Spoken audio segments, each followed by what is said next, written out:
దేశవ్యాప్తంగా సార్వత్రిక సమ్మెలో బీడీ పరిశ్రమలో పనిచేసే కార్మికులందరూ పాల్గొని విజయవంతం చేయాలనేది విజ్ఞప్తి చేస్తున్నాను. ముఖ్యంగా ఏదైతే కేంద్రంలో బీజేపీ ప్రభుత్వం అధికారంలో వచ్చిన తర్వాత 4 లేబర్ కోడ్లను తీసుకొని వచ్చింది, 29 చట్టాలను రద్దు చేస్తూ, అదేవిధంగా ఇవాళ కార్మికులకు ఏదైతే కోప్టా చట్టం ఉందో వెంటనే రద్దు చేయాలనేదే డిమాండ్ చేస్తూ ఉన్నాం.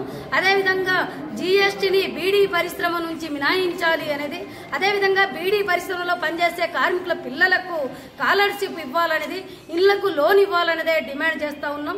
ఏదైతే కేంద్రంలో ప్రభుత్వం పని గంటలను పెంచడం జరుగుతుంది, 8 గంటల నుంచి 12 గంటల వరకు, ఈ 12 గంటల పని విధానాన్ని రద్దు చేయాలి అనేదే, కనీస వేతనాలు, ఉద్యోగ భద్రత, ఈఎస్ఐ, పిఎఫ్ సౌకర్యం ఇవ్వాలి అనేదే, అదేవిధంగా ప్రైవేటీకరణను వెంటనే ఆపాలి అనేది, ఏదైతే ఇవాళ ప్రైవేట్ స్కూల్స్, ప్రైవేటు హాస్పిటల్స్ కావచ్చు, ఇవాళ ప్రైవేటు ఏదైతే స్కూల్స్ కావచ్చు ప్రజలపై భారాలు మోపుతా ఉన్నారు. గవర్నమెంట్ స్కూళ్లను పునరుద్ధరించాలి అనేది, ప్రైవేట్ గవర్నమెంట్ హాస్పిటళ్లను పెంచాలి అనేది, దాంతో పాటు ఏదైతే ఇవాళ పేద పిల్లలకు ఏదైతే ఉందో విద్యా వైద్యాన్ని పూర్తిగా దూరం చేసే ప్రయత్నాలు చేస్తూ ఉన్నారు. విద్యా వైద్యాన్ని ఇవాళ ప్రభుత్వ పరం చేయాలి, ప్రభుత్వ పర సంస్థలను పూర్తిగా ప్రైవేటీకరణ చేయకుండా వెంటనే ఆపాలి అనేది, జాతీయ సంపదను తీసుకొని పోయి అంబానీ, ఆదాని చేతుల దగ్గర, కాళ్ళ దగ్గర తాకట్టు పెడతా ఉంది. ఇది వెంటనే వెనక్కు తీసుకోవాలి అనేది, ఇవాళ బ్యాంకు, ఎల్ఐసి, అదేవిధంగా ఇన్సూరెన్స్ మొత్తం రైల్వే ప్రైవేటీకరణ చేస్తూ ఉన్నారు.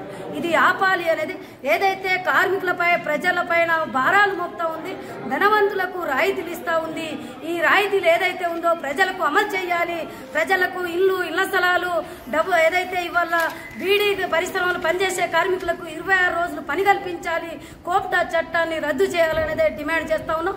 ప్రభుత్వం దేశవ్యాప్తంగా జరిగే సమ్మెలో దానికంటే ముందు ఈ ఏదైతే 4 కోడ్లను తీసుకొచ్చిందో వెంటనే రద్దు చేయాలి. రద్దు చేయకుంటే జరగబోయే సార్వత్రిక సమ్మెలో ప్రజలు, కార్మికులు పెద్ద ఎత్తున పాల్గొని విజయవంతం చేయాలనేదే విజ్ఞప్తి చేస్తుంది.